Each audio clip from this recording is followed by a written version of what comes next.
the COVID vaccines around the corner, there's been a lot of conversation on the ways we're going to get this out to the public. And I've noticed, and I think this has been a conversation as far as, for example, Alberta Health Services is concerned, is how are we going to get and communicate this message to the public? You know, I was looking at this article. We have Nature talking about vaccine education and how we're going to communicate it in the new digital era. And I'm looking at some others here. And one of the themes that we keep noticing is rural communities. And if we look on the second article, Indigenous communities, they're talking about this because the communities that are vulnerable or lower socioeconomic standings, there hasn't been the diligence done to communicate what the vaccine is, what are the risks, and what are the potential benefits going with this. And I have with me today the Vice President of TCD, Sophia, and I want to talk about this in particular. What are barriers in communication, and maybe more even importantly, language, and what role language and the learning and the perceptual consequences of learning language have on the everyday folk. So Sophia's joining me today. Did you want to pitch in on this whole COVID thing? Yeah, Munib, I think it's something that we're all dealing with right now, but we have to really think about these populations like you're saying. It takes us back a second just to think about how when we're rolling out vaccines like this, we have to think about these populations that may not have the representation, the same form of communication into their communities. So I think that's something we really do need to think about in ways in which we can, and the healthcare system can kind of present this information in a way that's palatable, because I think there's a certain level of language, like we're saying, involved that even for myself with not a lot of medical kind of rigor to talk about what's going on here. Yeah. And I think, and this is something, it's almost like this. Maybe paradox isn't the right word, but we see it in academic circles. This perception that, hey, we've had the privilege to be educated on these topics, and, as a medical student, it's very common knowledge how the immune system functions. And I think what people forget is that most of the population, firstly, either hasn't been educated in the same manner or doesn't have access to it. And when we're communicating with this population, it goes a long way to think about that difference. And all of a sudden, when we, politicize vaccine hesitancy and all that, although there are real political components, don't get me wrong, I think the conversation ends up switching a bit, because how much of it is because of rock solid political and ideological allegiances versus how much of is it because we've given up, we haven't done our diligence and tried to synthesize the information in a way that's palatable, like you said, or useful, or in a way that's effectively communicated. And a lot of communities have a history of skepticism towards authority, and because they haven't had the best experiences. An example being the Indigenous community. I mean, their skepticism's fully warranted, if present. I actually don't know the state of literature on that, but I imagine that there's a lot of people in the community that when you tell them that, oh, the same white Europeans are going to inject a live virus into your system, maybe they are a little skeptical about that. Yeah, it's interesting.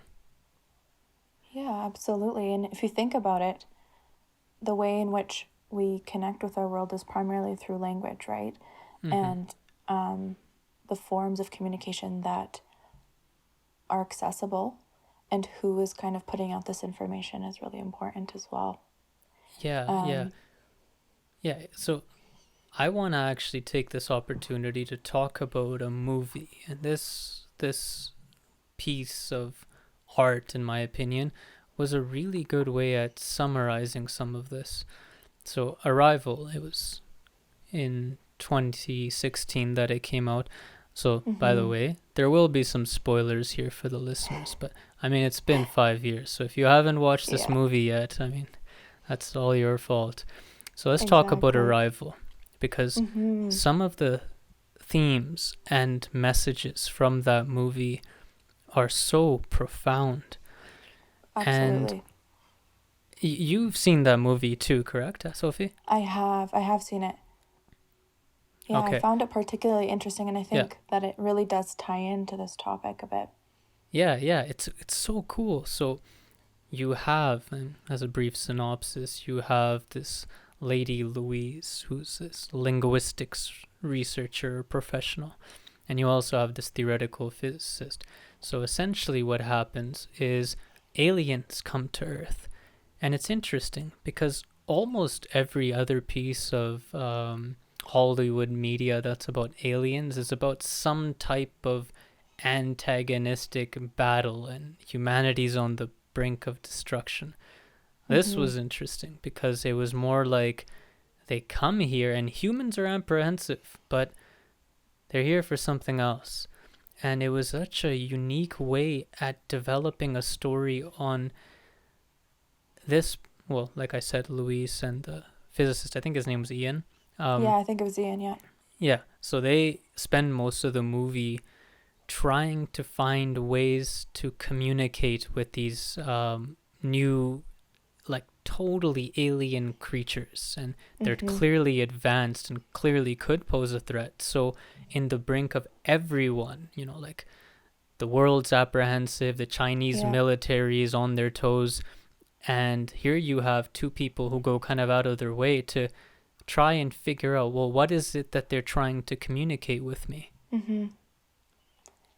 Yeah, exactly. And I think that rather than the government kind of set out to kind of get Louise on the team in order to kind of figure out, they just were wondering, like you're saying, like, why are they here? What are they here to do? Almost as a threatening kind of threat response. And rather than kind of Louise, I think a lot of the people in the movie and who were featured kind of were like very almost, there was the military involved and all that. So instead of kind of her taking that stance, she really kind of altered the way of her approach. She really wanted to take the time to decode this language and understand and find this commonality, which I think, even though there's a huge difference in language in terms of, you know, English and the heptapods kind of written language that was almost circular in nature versus, you know, English is very, you know, we write from left to right, and it's kind of, you could kind of almost look like it. So there's lots of differences. Yeah, so for the people who, I mean, either know or don't know, so essentially the heptapods in this movie, they had circular language, and humans, as we know, we might write left to right or right to left, but we are linear beings in relationship to time. I mean, we're kind of stuck in the present, and you could either say that we move from the past to the future, or that probably more correctly, that time kind of moves through us, but we're locked in the present.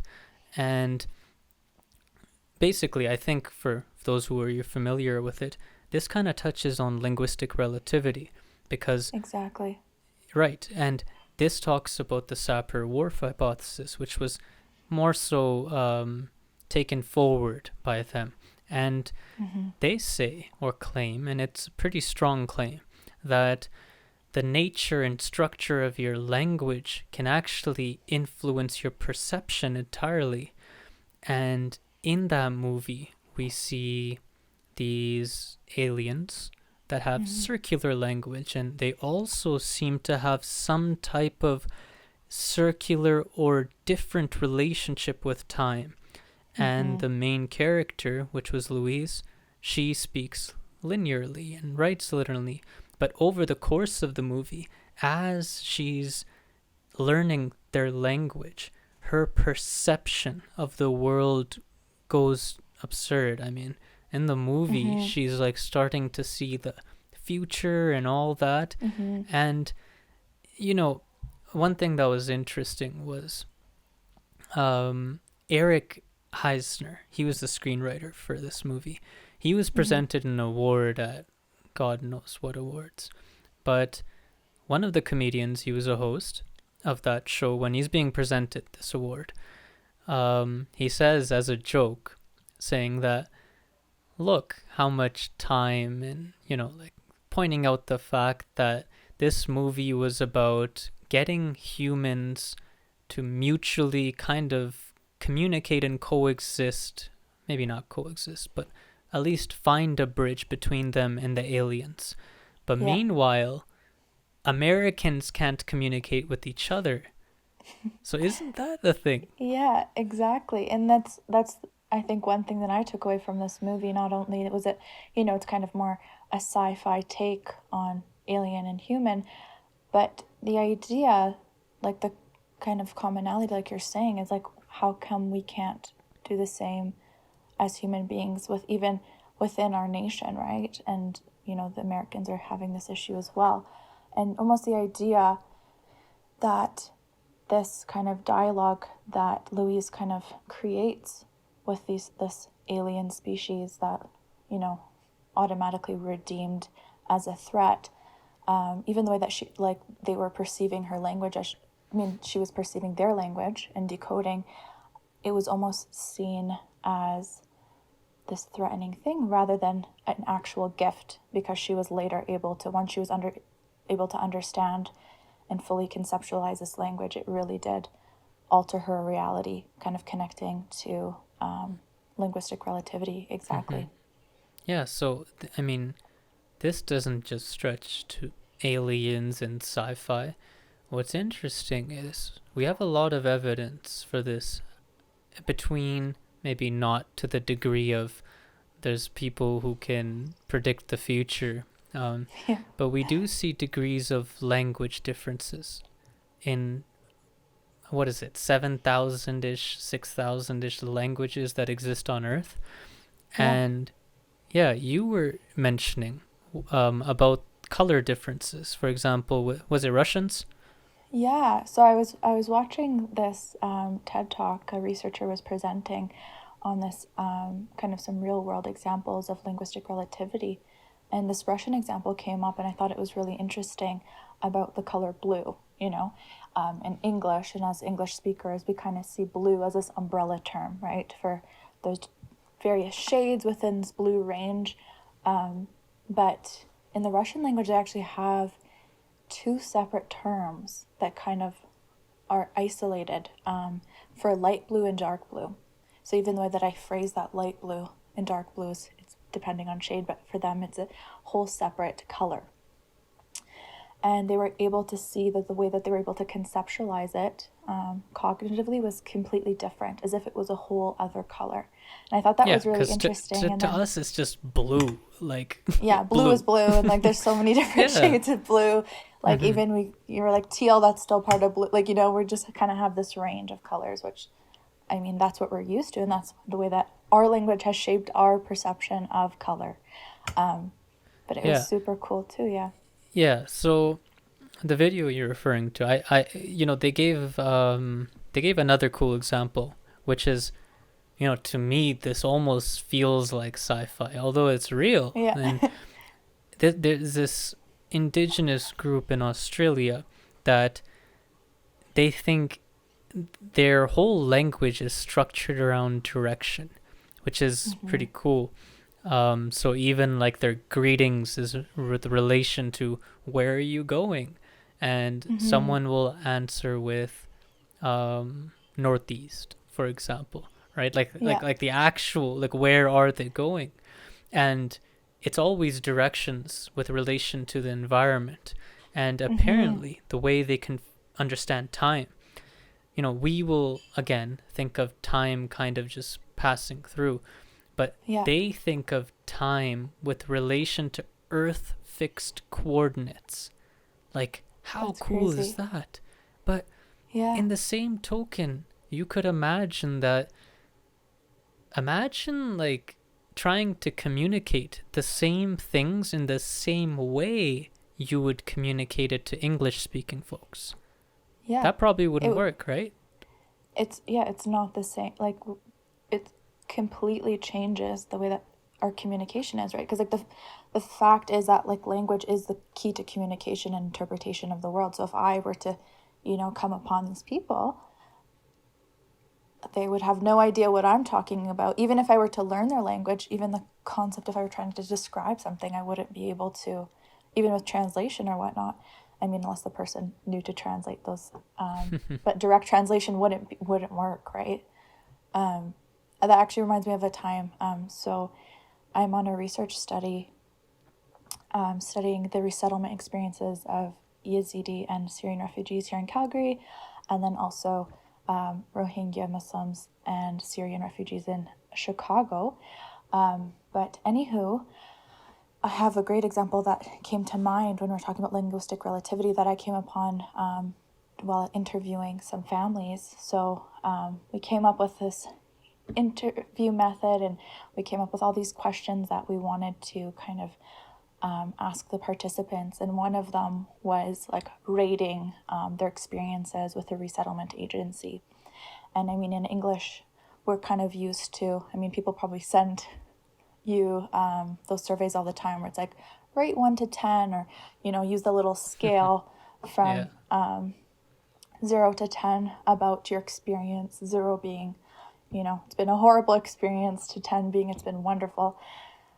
So we pose this question to the participants, and even with a interpreter, a Kurmanji interpreter, they seemed very puzzled. And if after a few interviews we were just like, what's going on here? And our interpreter was actually like, this idea of this scale kind of comparison or rating system is very foreign. It's not something that is native to this language. So this is like this idea of rating something 0 to 10, the idea of like correlating these number, like quantifying it in this way, is not something that's native to this language. So we kind of had to learn from that, because we still wanted to know what their experiences were like, but in this way, was it going to work? So we kind of used other methods. But yeah, I thought that was like really interesting about how we can experience this even today in research, for example. I'm not going to let you go any further. So, for anyone listening, yes, Sophie has done a lot of research. That's one of her biggest drivers to joining TCD. And we're going to come back to that at the end, because there is something I want to get into with that. And there's a lot of value thinking about that. I mean, even as far as we just think about what you just said with these number skills, in old school, let's say, medicine approaches, which, by the way, are still used, people will ask you, hey, what's your heart pain from 1 to 10? Like, what is it? Yeah. And you could imagine that if this person was in the ER, they're like, what the heck? Like, what are you talking about? Exactly. Yeah. So, wow, that's cool. But we will come back to this at the end. For now, sure. Okay. It's kind of down the same category where it's like English, you think about certain things certain way, and a lot of times people don't realize how much that is just because of the construction of the language itself. And here's an example.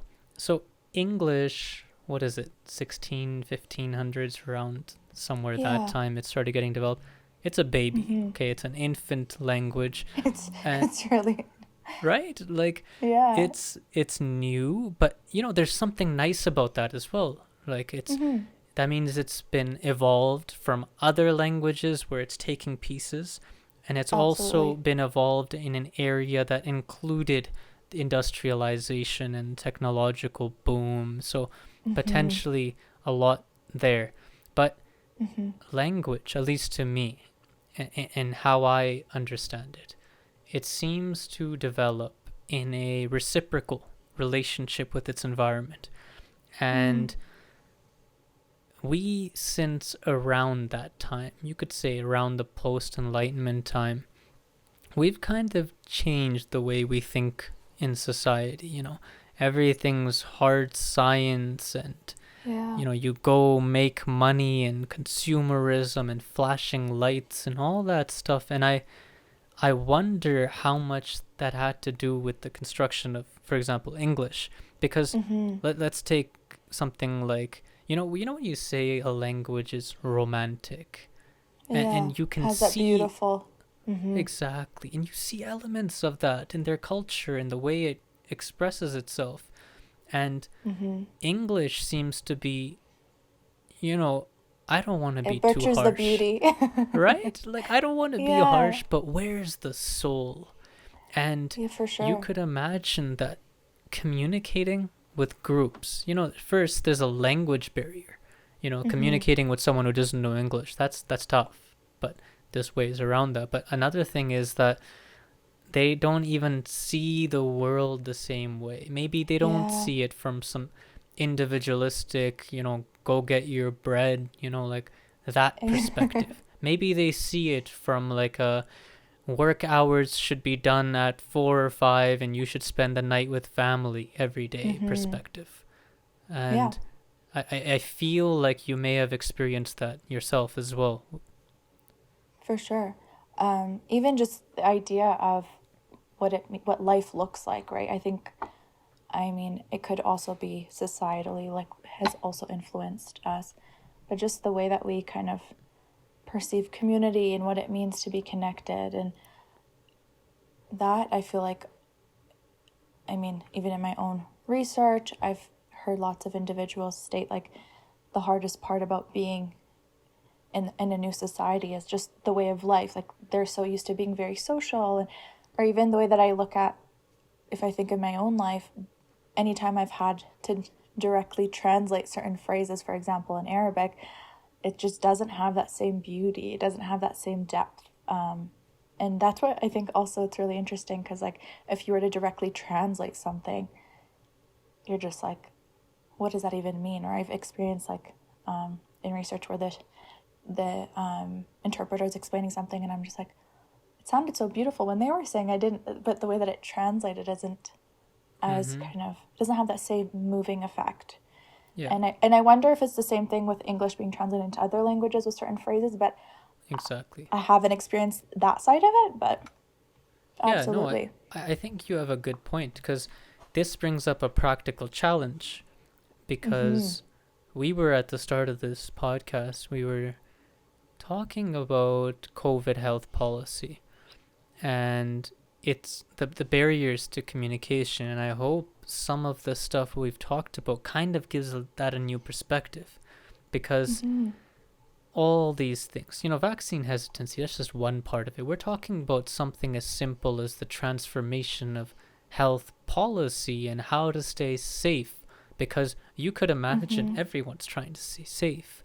And I mean, meanwhile, you have Jason Kenney and you have other leaders who are pointing at minorities, pointing at people who, let's forget about the barriers that they've had towards actually extracting this knowledge, but let's just blame them, Let's forget about high density neighborhoods, all that stuff. Multi-generational housing.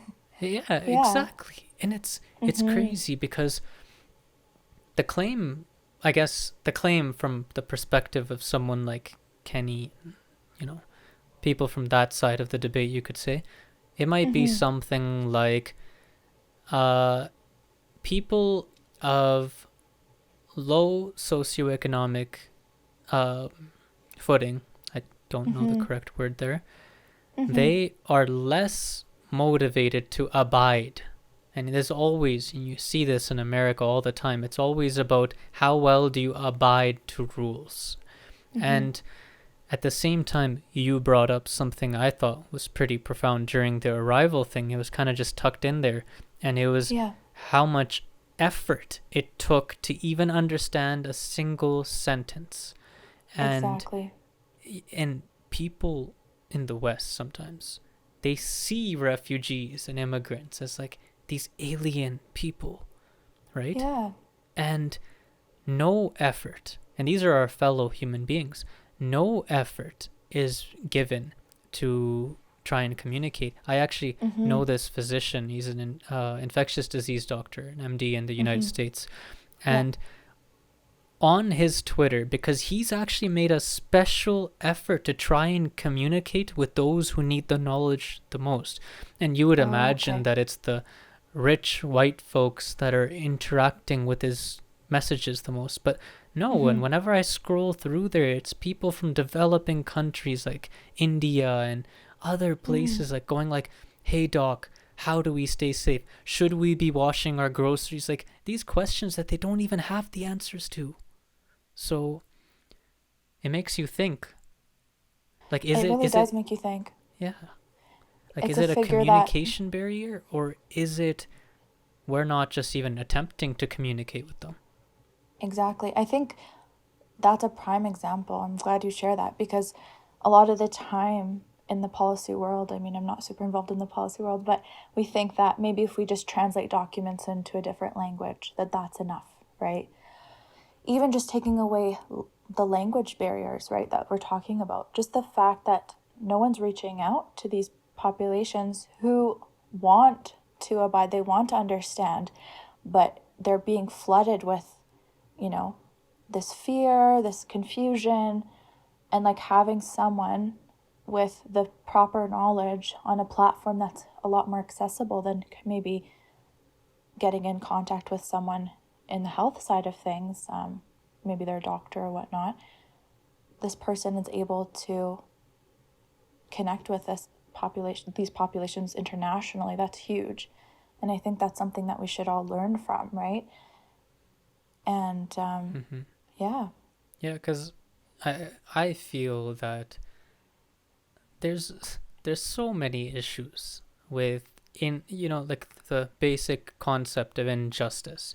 And what's Mm-hmm. interesting about something like injustice is this has nothing to do with your political ideology. It's, you know, Yeah. this is something that just goes past that. So here's an example. Mm-hmm. I volunteered, or I should say, had the opportunity to volunteer with Yeah. Helping Neighbors. So it's this campaign that's run across Canada right now. Mm-hmm. And, well, there's two cool things. One is there's a helpline. So anyone during Okay. COVID could just call and have a chat. I mean, people are lonely. Mm. It's been tough. Mm-hmm. The other thing is food hampers for those who are in need. So obviously it's prioritized towards need. And Yeah. they partnered with other organizations to help that priority list. So I had the opportunity to get involved in that. And I was looking at my list of deliveries. And I'm just going to make a sweeping generalization here. But this is Yeah. my experience. This is what I saw. My list had predominantly Arabic names, and a Mm. lot of them would, and you can, there's various things involved with that, and a lot of them were, for Yeah. example, Syrian names, and like people who Mm-hmm. were of Syrian families. And it's Yeah. interesting because those are refugees. And you Mm-hmm. think about that for a second. Well, they're coming here from, I mean, the media has done no justice to Yeah. what actually goes on back there. But let's put that to the side right now. They're Mm-hmm. coming to a place that's already foreign to them, and they have certain economic barriers. But Mm-hmm. now, during the the pandemic, not only do they have a higher need, but they have this language paradox where it's not just language, it's also Yeah. perceptual. That's fully just debilitating them during the pandemic. And I wonder Absolutely. if it's these types of groups that are taking the biggest hit. Mm-hmm. Absolutely. And like you're saying, like there's so many intersecting factors, right, that play into this. And but if we just kind of look at language, that's huge because if you think about it, language really transcends through all facets of life, right? So going back to my research, like we were studying the overall resettlement of these populations, like you're saying, the Syrian population, the Yazidi population here in Calgary. And when looking at things like housing and finance and transportation and just accessing day-to-day services, healthcare, education, no matter what it was, language was an inhibiting factor, right? And a lot of the time, like thankfully we do have some services out there that help these individuals. But at the same time, if you think about it, without a solid language foundation, right? We're going back to the COVID response, the care packages like you're talking about. Without a foundational like education in English, these individuals are finding it very difficult because, you know, their government financial support runs out after a year or two, depending on the population, it's specific. And these individuals don't have this foundational language skill, so that when they try and seek out employment, this is huge because they're not able to, if they are able to find jobs, there's certain jobs that they are able to access, and that can create some financial insecurity, right? Like And right there. So that's really important part, because, you know, and this is something that became popular, for example, with the psychoanalysts in the 20th century, but also in practical day-to-day research where we observe populations over time. So there seems to be crucial times in life where if adverse events happen, you could say, or inhibiting factors, as you'd mentioned, those are like the times where if it happens, it can really, really take a toll. So one of the things that's, I think, relatively well known and understood at this point is the, for example, study that came out called popular ACE study, Adverse Childhood Experiences. And children who face abuse, neglect, and various forms of these things that happen during childhood, they have worse future outcomes, and you can map that on a various indexes, right, or various indices. And one of the times that's also been pinpointed in a lot of literature is the period or the time when you're about to enter the labor force. And I know we talked about this some other time. I think you were mentioning that, for example, the Yazidi population that you're working with, their age distribution has a bit of a spike at young adulthood. Do you want to talk about that? Yeah, for sure. Like there is a huge proportion of this population here in Calgary in specific that are in that early adulthood, you know, late teens, early 20s group, right? The distribution is super high in that area. And just speaking to these individuals, there is such a huge, I wouldn't want to use the word burden, but they're in this transitional phase where they are attempting to enter the labor force. They often have elderly parents or parents who are facing some health issues due to the circumstances of the resettlement. A lot of the men in this community, fathers in particular, and grandfathers are missing or either were victims of this genocide. So there is a lot of kind of responsibility on this age group to learn the language, not only to be they're the language brokers for their families, but then enter the workforce and start financially supporting their family members, because many of which either they have younger siblings, right, that they have to take care of, or sick parents, and just trying to find how to gain footing in this new society. And that's a huge transition. And I think, of course, early childhood is, as an educator, I know, is a huge place for development. But also this kind of youth age, we have to look at and really think about how can we support these individuals, especially if they're not getting the financial support from the government for too long, so that they're kind of rushing to finish their education, often which takes a lot longer because they haven't had educational experiences back home. Even childhood experiences with a genocide, for example, has affected their ability to learn. So there's so many factors, and I think that, correct me if I'm wrong, this is an age group that we really should be focusing on now, because I know a lot of people might not, think about it in this way, but they're going to kind of support this population, right? Yeah, that's a really cool point. And I want to talk about it in two ways. Firstly, actually, let's go back to your first point. The one where the increased demands, man, nothing makes me more sad than that. Because, there's like the capitalist, the guy who thinks everything can be solved with just a little bit of hard work. Nothing is circumstantial or luck-based or anything, right? Yeah. It's just all proportionate to your work. And it's interesting because I went to Tim Hortons once, and there's this general perception that someone who might be of middle age, let's say, like leaving young adulthood, and they're working at Tim Hortons, they're either a student, so like someone who's not yet a professional, or if they're old, they're not a professional. That's kind of the conclusion that people make. Yeah. And it's implicit when you see like rude interactions with fast food workers and stuff all the time, which is very common and saddening, by the way some of these people in like retail and things are treated. I mean, they're just working a job. Terrible. It's horrible. And interestingly enough, so I was at Tim Hortons and I was talking to him, and I was like, well, he was the manager there, so you could tell he did work hard, and he worked up to the position of manager.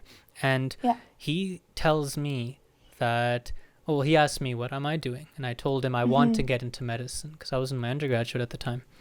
And he's like, oh, I'm a doctor. And I was like, wait, hold on. And so essentially he was a doctor back home. And this is the recurring theme. So many physicians and trained individuals come here, and that one barrier, because we're moving to an information-oriented world. Like everything's digital information, so language can break someone.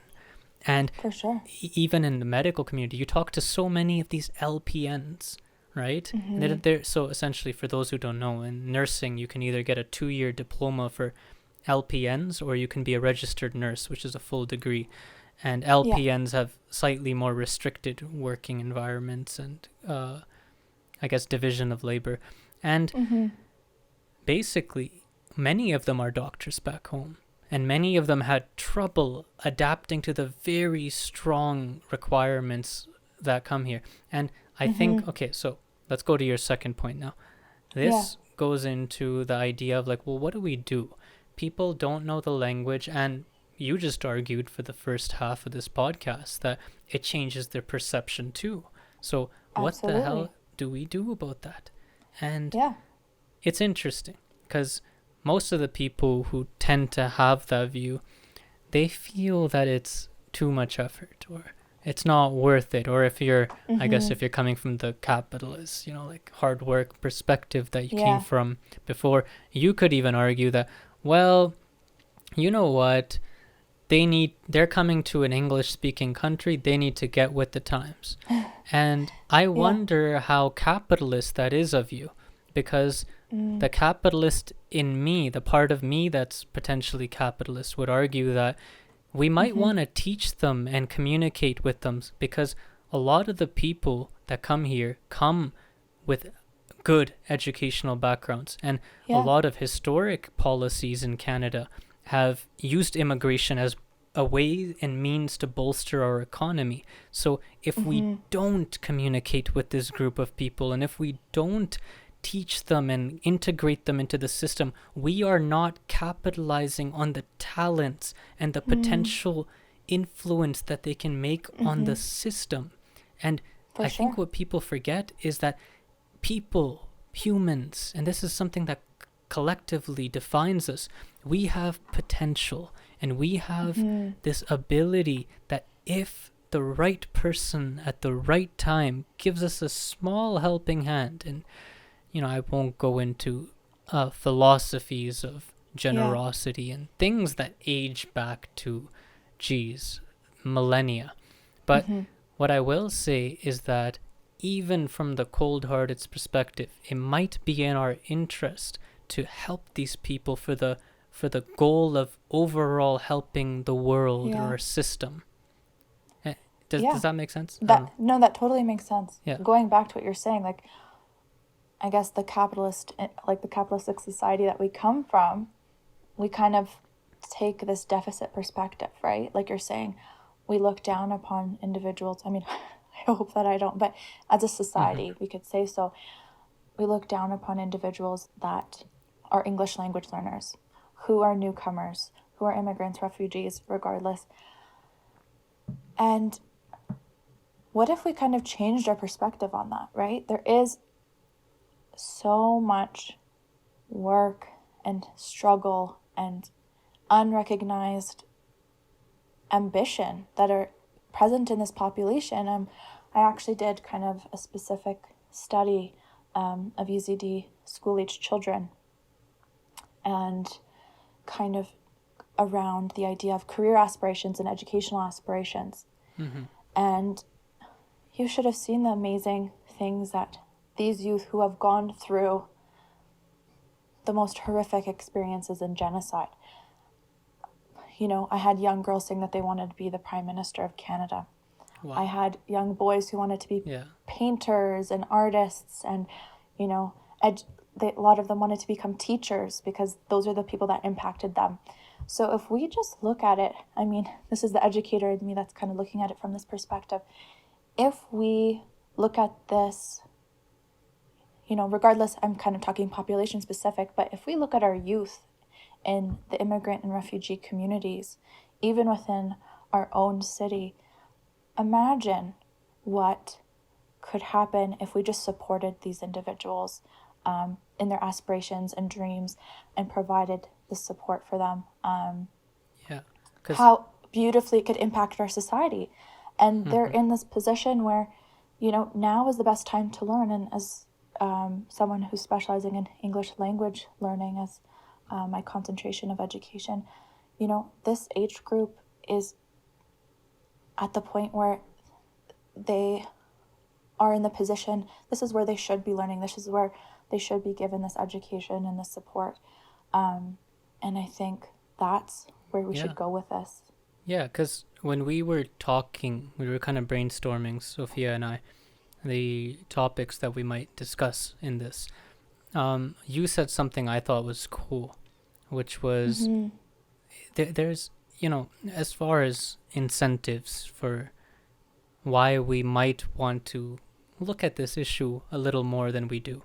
One of the things, like, for example, I just talked about a system level perspective, but you were saying something about there's this beauty in wanting to learn language, and almost from an individual perspective, there's almost nothing to lose, right? Like, you almost benefit from that personally as well, and of course we hopefully understand the power it has collectively. And I think you were mentioning the what is it, studies on bilingual children and something about that. Yeah, this ability to, for example, code switch. A lot of the time, if we see individuals kind of going from one language to another, it's kind of going back to the way our society perceives this as, you know, in a deficit form, well, they can't speak one language solidly. But it's found to strengthen brain activity, to strengthen networks and cognitive flexibility. So if we kind of nurture this, in regardless if it's newcomers or bilingual individuals, it has a positive effect on society at large. Imagine if we kind of have this new generation that are fluent in foreign languages, just the connectivity, going back to language, the ability to connect, the ability to, you know, there's been studies to say that it affects gray matter structure of our brains. It prevents the cognitive kind of decline as we age. This is like a form of cognitive training. So if we look at it in that deficit perspective, that doesn't make sense because the science shows otherwise. And I think there's something so beautiful in having individuals who can communicate and connect, and going back to our original topic of see the world differently, right, Yeah. than we do. Yeah. So I would love, by the way, to have you share some more of your experiences, because you have done a lot of work with a population, like for example the EZD population. They don't really get the time of day, and yeah. the common denominator, that's something that we take seriously, like these groups that are persecuted. And you just mentioned, for example, they coming from a genocide, and probably no one knows about them, the language they speak, or like then might have a question, well, what's the utility in that? It's like, well, you know what, they might need to have their houses that were torn down to be repaired again, or they might want to see their missing father. So there is a lot of ethical responsibility as far as being aware of their situation. And while we could continue this topic, I do want to end it with this one thought here, because we are going a bit over time. I want to bring people's attention to the idea that language, that divides people. It's just a real thing. People speak different languages, and there's a lot to be proud of in your language, and therefore people's perceptions are different, and people's skin colors are different, and there's a lot that's different between people. And when you look at that, you can kind of get puzzled, because you're like, well, how do we optimize all these differences, right? Like, how do we approach that? But that's the wrong approach. I think it's more useful to think about, well, what's common? And maybe that's a grounds towards working towards that, and maybe not coming up with so many choices that make us anxious and make us not productive towards a solution. So I want to leave it with that. The common denominator does focus on the commonalities and the commonality of us all being human. And with its relationship to language, that might be a good way to start, to try and bridge some of these gaps, to try and with, for example, the COVID vaccine coming out and soon going to be available to the public, this is as important as it ever gets. So I don't know if you have any closing remarks, Sophia, but this is something hopefully we can discuss in future episodes. Did you want to pitch in something to finish this off? No, I'm just thankful to be here, and I can't wait for us to continue this conversation. Yes, we will absolutely continue this conversation. So thank you all for listening. This was the first episode of the TCD podcast. Please let us know how it was. Share your thoughts, because these are some interesting topics, and discussing these is what keeps us going. So thank you, Sophia. Thank you.